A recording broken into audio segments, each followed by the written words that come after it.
We rejoice in the manner God has led them to each other and got them to the place where they now stand. The union of husband and wife in heart, body, and mind is intended by God for their mutual joy, for the help and comfort given to one another in prosperity and adversity, and, with God's will, for the raising of children and their nurture in the knowledge of love and of life and of God. Therefore, marriage is not to be entered into unadvisedly or lightly, but reverently, deliberately, in accordance with the purposes for which it was instituted by God. Therefore, if either of you knows any reason for which you two may not lawfully be joined, that you now confess it. Troy and Renee, remember, treat yourselves and each other with respect, and remind yourselves often of what brought you together. Take responsibility for making the other feel safe, and give the highest priority to the tenderness, gentleness, and kindness that your connection deserves. When frustration, difficulty, and fear assail your relationship, as they threaten all relationships at some time or another, remember to focus on what is right between you, not just the part that seems wrong. In this way, you can survive the times when clouds drift across the face of the sun in your lives, remembering that just because you may lose sight of it for a moment, it does not mean that the sun has gone down forever. And if each of you takes responsibility for the quality of your life together, it will be marked by abundance and delight. Renee, will you have this man be your husband, to live together in the covenant of marriage? Will you love him, comfort him, honor and keep him in sickness and in health, and forsaking all others, be faithful to him as long as you both shall live? If so, you will respond with, I will. She's a little eager here. I will. Because it will. I know. Can you blame her?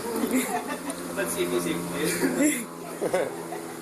Troy, will you have this woman to be your wife, to live together in the covenant of marriage? Will you love her, comfort her, honor, and keep her in sickness and in health, and forsaking all others? Be faithful to her as long as you both shall live. If so, you will respond with, I will. Will all of you, witnessing these promises, do all in your power to uphold these two persons in their marriage? If so, you will answer, I will. I will. Who gives this woman to this man in marriage?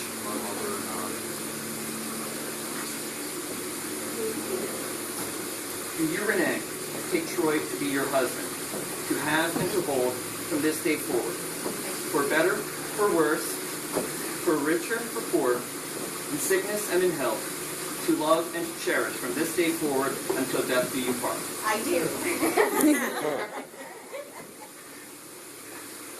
Do you, Troy, take Renee to be your wife, to have and to hold from this day forward, for better or for worse, for richer, for poor, in sickness and in health, to love and to cherish from this day forward until death you do part?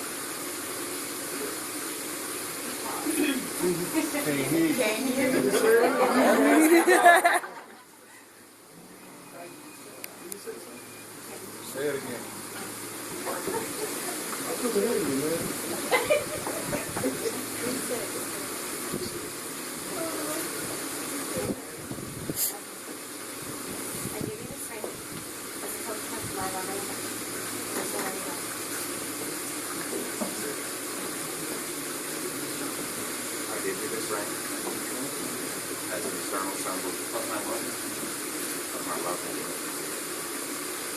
Wedding rings are made precious by your wearing them.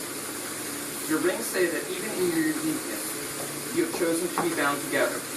Let these rings also be a sign that love has substance as well as soul, a present as well as a past, and that despite its occasional sorrows, love is a circle of happiness, wonder, and delight. May these things remind you always of the vows you have taken here today.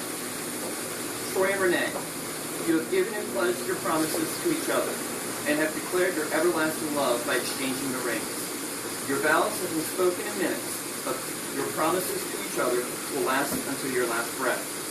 As they have pledged themselves to meet sorrow and happiness as one family before God and this community of friends, by the power invested in me by the UniversalLifeChurchMonastery.com, I now pronounce them husband and wife. You may kiss the bride.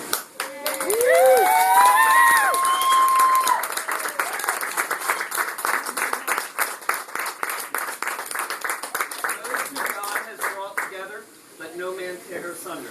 Ladies and gentlemen, I present to you Mr. and Mrs. Smith.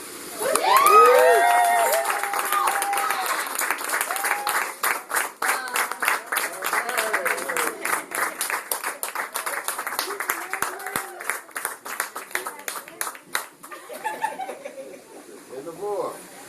Legs.